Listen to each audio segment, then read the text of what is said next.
हरि ओम।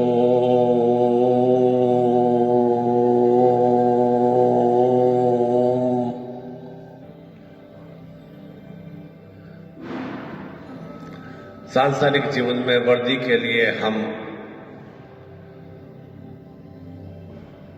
सही समय आने पर अपने परिवार में संतान को प्राप्त करते हैं और एक माँ अपनी संतान को गर्भ में लगभग 3,90,000 मिनट तक गर्भ में रखती है। तब वह संतान पूर्ण परिपक्व और श्रेष्ठ में बनती है और वह अंकुरण रूप में हम अपने परिवार में अपनी संतान को प्राप्त करते हैं। और नित्य नित्य यदि हम 30 मिनट भी अपनी संतान को प्रदान कर देते हैं, उनके साथ उनकी रुचि के अनुसार श्रेष्ठ ज्ञान की पुस्तकें हम पढ़ने को दें, अच्छी अच्छी पेंटिंग, हॉबीज, जो भी उसका इंटरेस्ट हो, चित्रकारी में, पेंटिंग में, नए नए कुछ बनाने में, उसके अंदर हम उसका हौसला अफजाई करें तो निश्चित रूप से उनमें वह एक उच्चता का भाव चिंतन आता है और उस उच्चता के भाव चिंतन के फलस्वरूप ही उनमें सुसंस्कारों की वृद्धि होती है और उन सुसंस्कारों की वृद्धि के फलस्वरूप ही संतान हमारी निरंतर माता पिता के प्रति, परिवार के सदस्यों के प्रति नमन भाव रखती है। उन्हें खान पान, रहन सहन और बोलने सुनने की क्रियाएं करते हैं, वैसे ही क्रियाएं वह हमारी संतान सीखती है। इसीलिए उनमें निरंतर सुसंस्कारों की वृद्धि के लिए आवश्यक है कि नित्य नित्य हम कम से कम बच्चों के साथ माता पिता आधे घंटे का समय अवश्य अपनी संतान को प्रदान करें। उनके साथ बच्चों की तरह खेलने में रुचि दें, नई नई हॉबीज में, चित्रकारी में, पेंटिंग में, पुस्तक पढ़ने में, और पुस्तकें भी ज्ञानवर्धक और हमारे श्रेष्ठ स्वतंत्रता सेनानियों की श्रेष्ठ रूप से जिन्होंने भारत देश का निर्माण किया, उनके बारे में, अनेक ऋषियों के बारे में और संत महात्माओं के बारे में, देव पुरुषों के बारे में बराबर हम ज्ञान चिंतन देंगे तो निश्चित रूप से उनमें श्रेष्ठ संस्कार और भाव चिंतन की प्राप्ति होती है। और थोड़ा प्रयास करें कि कुछ छोटी छोटी कहानियाँ उन्हें पूर्णतया याद हो जाए, स्मरण हो जाए और कभी कभी उनके साथ बैठकर वह कहानी सुनने का प्रयास करें और निरंतर ऐसे सत्कार्यों में अपनी संतान का हौसला अफजाई करें तो निश्चित रूप से नित्य यदि हम 30 मिनट भी अपनी संतान के साथ इस तरह की क्रिया करते हैं तो वह 35 वर्षों तक लगभग बहुत ही अच्छा, सुदृढ़ और सुसंस्कारवान और आज्ञाकारी पुत्र पुत्री के रूप में वह बन जाता है। और वैसे ही भाव चिंतन अपने परिवार की वर्दी के लिए वह स्वयं निर्मित करता है। तात्पर्य यही कि संतान का बीजारोपण आपने कर दिया, पौधे के रूप में, अंकुर के रूप में उसका हमने संसार में निर्माण कर दिया। अब उसकी वर्दी के लिए छोटी छोटी क्रियाएं हम बहुत ही आनंद भाव के साथ माता पिता के रूप में उनके साथ में हम करते हैं, तो निश्चित रूप से हमारे संतान बहुत ही योग्य और सर्वश्रेष्ठ में,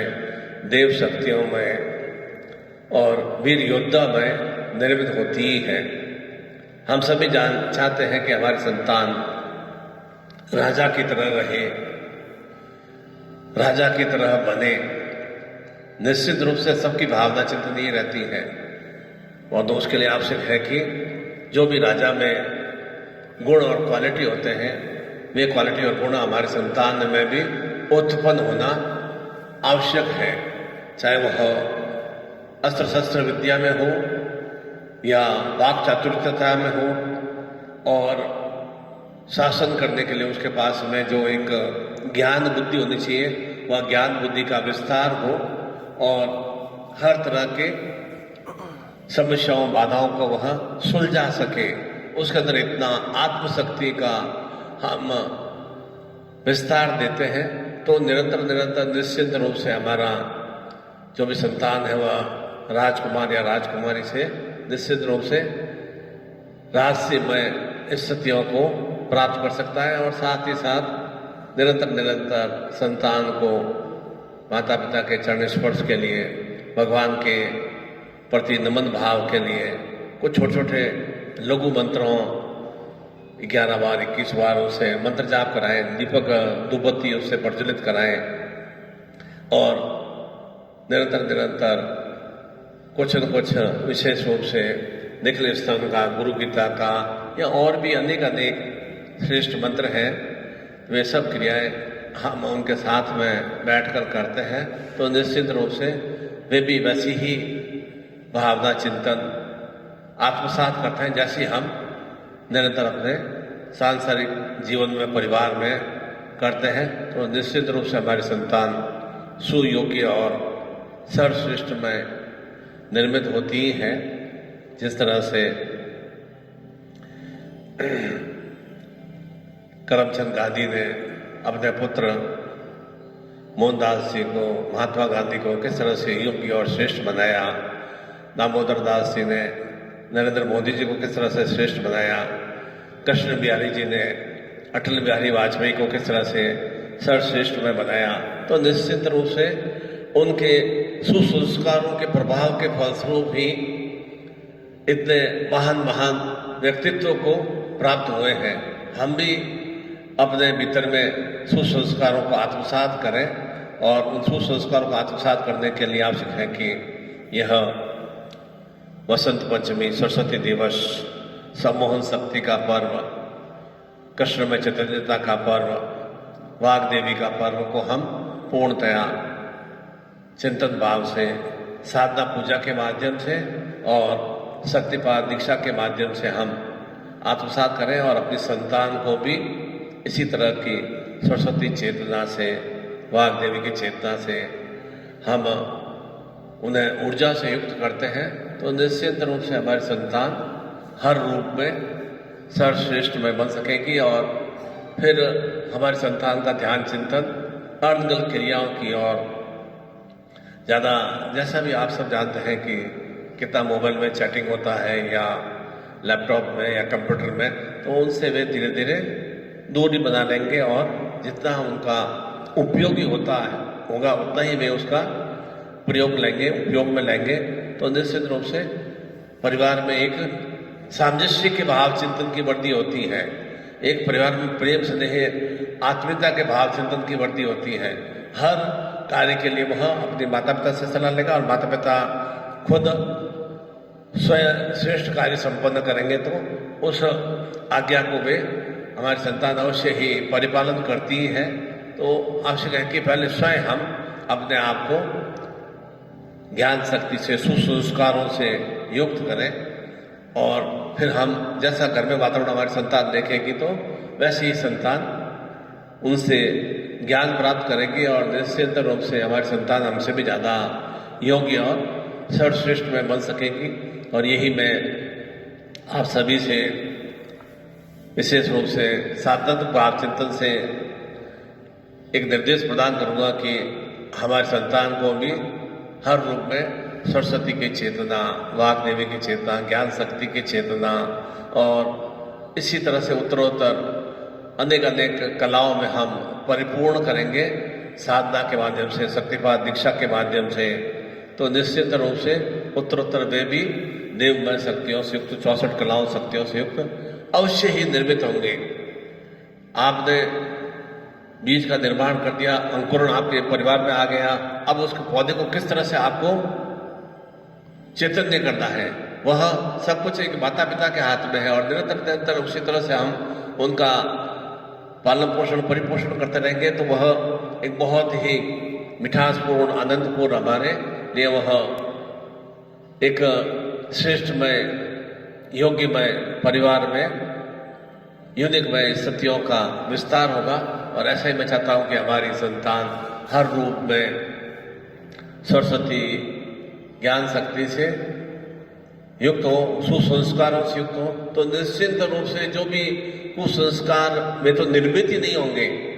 बैड हैबिट तो उन बच्चों में निर्मित ही नहीं होगी, क्योंकि मेरे में भी बैड हैबिट नहीं है, मेरे माता पिता में बैड हैबिट नहीं है। तो निश्चित रूप से मेरे संतान में भी कोई भी गलत क्रिया का भाव चिंतन आएगा ही नहीं। तो जब गलत क्रिया का भाव चिंतन नहीं आएगा तो सप्त रूप से अच्छी अच्छी स्थितियों का विस्तार है, तो वे हमारे संतान भी अच्छे सुसंस्कारों से ही युक्त होंगे।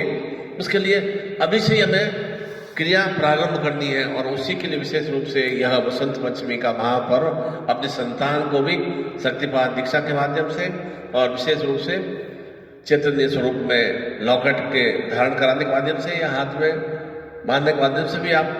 अनुकूल क्रियाएं करेंगे तो निश्चित रूप से देवताओं का आशीर्वाद हमें अवश्य ही प्राप्त होगा। और ऐसी मैं मंगल कामना करता हूँ कि यह वसंतमय पूर्ण रूप से हमारे संतान वसंतमय जीवन को आत्मसात करें, निरंतर उनके जीवन में वसंतमय सत्यों का विस्तार हो। सद्गुरुदेव भगवान की जय। ओम हर हर महादेव।